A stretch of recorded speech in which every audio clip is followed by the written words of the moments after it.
Ассалаумағалейкум достар, 9-шы бөлім.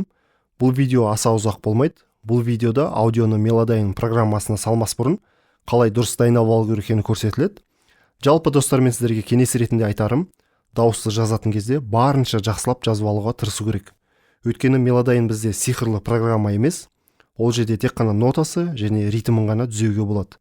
Әннің характерін түзе алмайсыздар.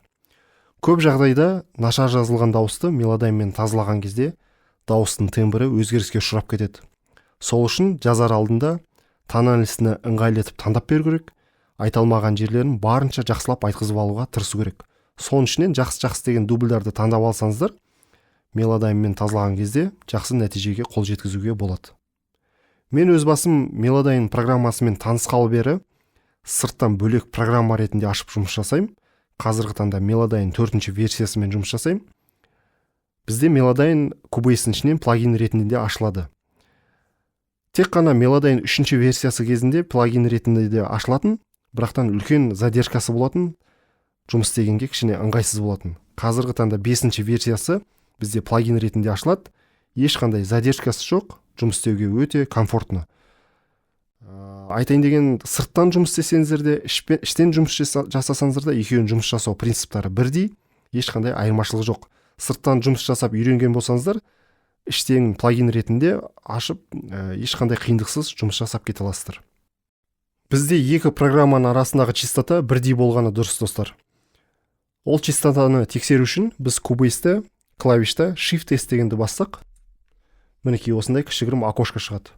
Осы окошканың ішіндегі міне sample rate деген көрсетілген жерде менде 44100 деген частотаны көрсетіп тұр. Тура осы частотада менде звуковой картамда жұмыс жасайды. Және мына жерде бит деген көрсетіп қойған, 24 битте жұмыс жасайды.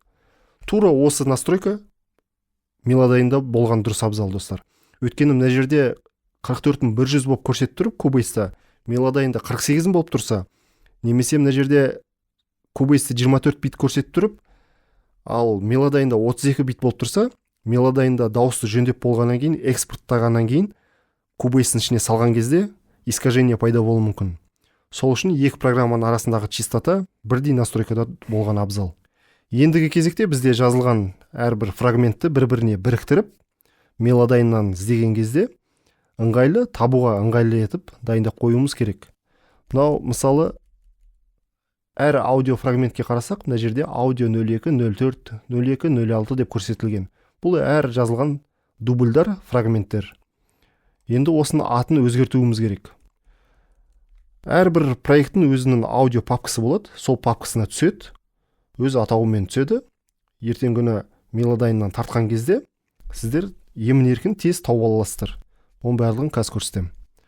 Мына жерде тректе атын өзгертетін жазатын жері бар. Track name деп тұр. Осы жерге біз, мысалы мен вокал 1 деген V1 деп қоям. Сіздер кез келген ыңғайлы етіп өздеріңізге жаз қойсаңыздар болады. Мысалы вокал деп жаз қойсаңыздар болады. Екіншісіне де V2 деп қоям. Енді мынау фрагменттердің барлығын бір-біріне біріктіреміз. Таңдап аламыз. Таңдаған кезде Ctrl-ды басып тұрсаңыздар, мышкамен өйстіп таңдай бересіздер.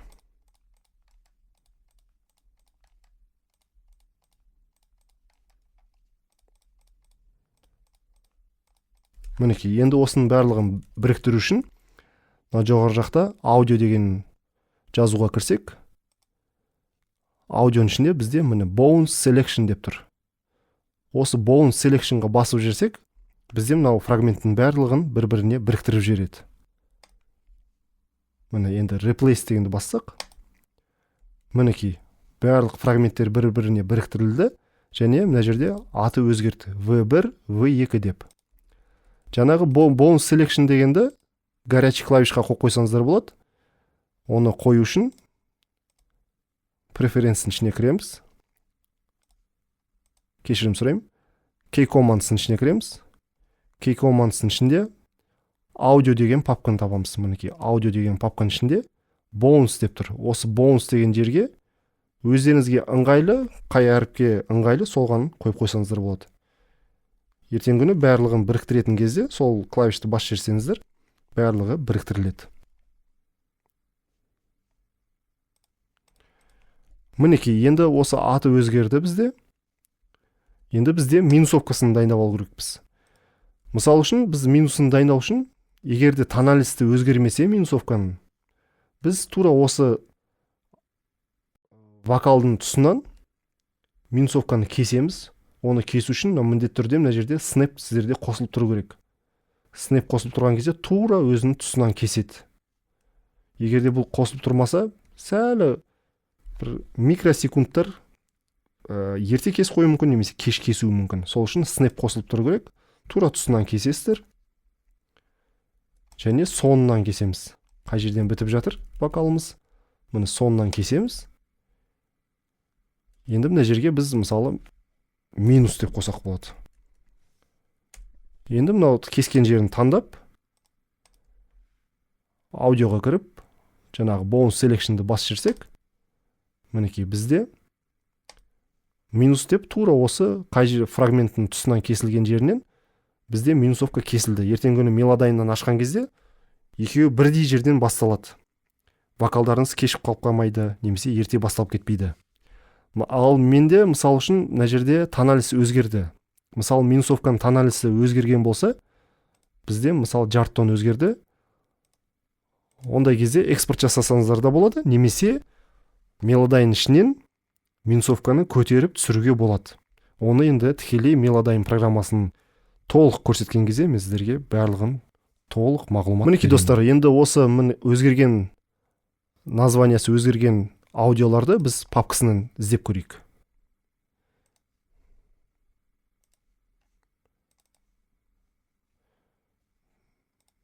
Бізде проекттің аты Ақбосаға дуэт +2 деп тұр. Тура осы папканы біз мінекей Ақбосаға дуэт +2. Мұны проекттің ішінде бізде аудио деген папка болады. Осы аудиоға кірсек, мінекей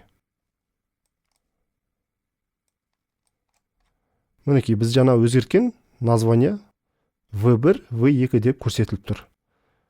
Мелодайын ішіне тартқан кезде өте ыңғайлы болады. Сіздер мына фрагменттердің ішінен іздеп жүрмейсіздер. Міне названиясы өзгерді, осыны мелодайын ішіне тарта саламыз. Және мені минусовкасы деп өзгерттік, осы минус деп тарта саламыз. Өте ыңғайлы болады. Және әрқайсысы өзінің проектісінде жинақы еш жерде шашылып жатпайды.